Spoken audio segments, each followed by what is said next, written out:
RBI ने दे दी बड़ी राहत वाली खबर। अब सस्ते होने जा रहे हैं घर, कार समेत सभी तरह के लोन और ईएमआई। जी हां, कर्ज लेने वाले या फिर लोन पर ईएमआई चुकाने वाले लोगों के लिए ये एक बड़ी राहत वाली खबर है।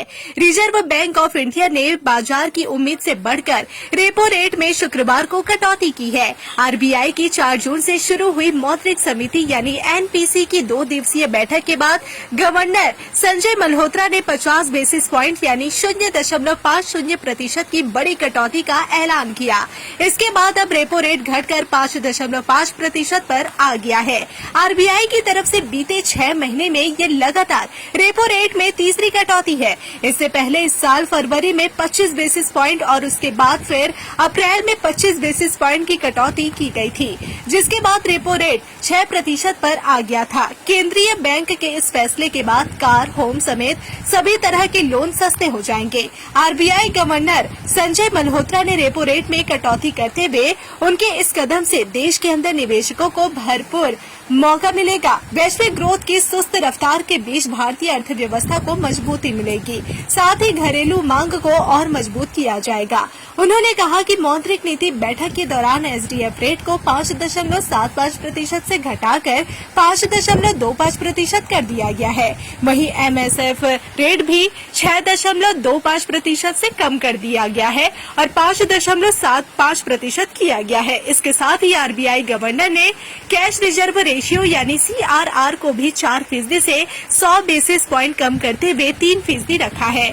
तीसरी बार रेपो रेट कम करने का आरबीआई की तरफ से ये फैसला ऐसे वक्त पर लिया गया जब अमेरिकी राष्ट्रपति डोनाल्ड ट्रंप ने हाल ही में एल्यूमिनियम और स्टील पर टैरिफ की दरों को बढ़ाकर 50% कर दिया है। भारत इन दोनों ही प्रोडक्ट का बड़ा निर्यातक रहा है और ऐसे में भारत के लिए ये बड़ा झटका माना जा रहा है। संजय मल्होत्रा ने वित्त वर्ष 2026 के लिए ग्रोथ रेट 6.5% बने रहने की उम्मीद जताई है। उन्होंने कहा कि देश का विकास दर पहली तिमाही में 6.5%, दूसरी तिमाही में 6.7%, तीसरी तिमाही में 6.6% और चौथी तिमाही में ग्रोथ रेट 6.3% रह सकता है। रियल एस्टेट की जानकारी से आरबीआई का एक बेहतर कदम बता रहे हैं। गंगा रियल्टी के ज्वाइंट मैनेजिंग डायरेक्टर विकास गर्ग का कहना है कि रेपो रेट को घटाकर 5.5% करना रियल एस्टेट सेक्टर के लिए एक सकारात्मक संकेत है। ब्याज दरों में संभावित कमी से होम लोन अधिक किफायती होंगे, जिससे खासकर मिड इनकम और फर्स्ट टाइम होम बायर्स के बीच मांग में बढ़ोतरी की उम्मीद है। उन्होंने कहा कि इस कदम से आवासीय बाजार को स्थिरता मिलेगी और डिमांड में गति आएगी। साथ ही डेवलपर्स के लिए पूंजी की लागत में कमी से परियोजनाओं के कार्यान्वयन और फंडिंग में सहूलियत होगी। मौद्रिक नीति रुख को न्यूट्रल करना यह दर्शाता है कि आरबीआई विकास और मुद्रास्फीति के बीच संतुलन बनाने की दिशा में अग्रसर है। कुल मिलाकर यह निर्णय सेक्टर की रिकवरी को सपोर्ट करेगा और बाजार में विश्वास को मजबूती देगा।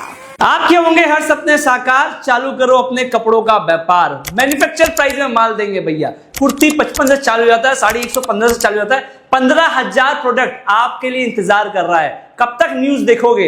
ये समय आ गया है न्यूज बनाने के लिए।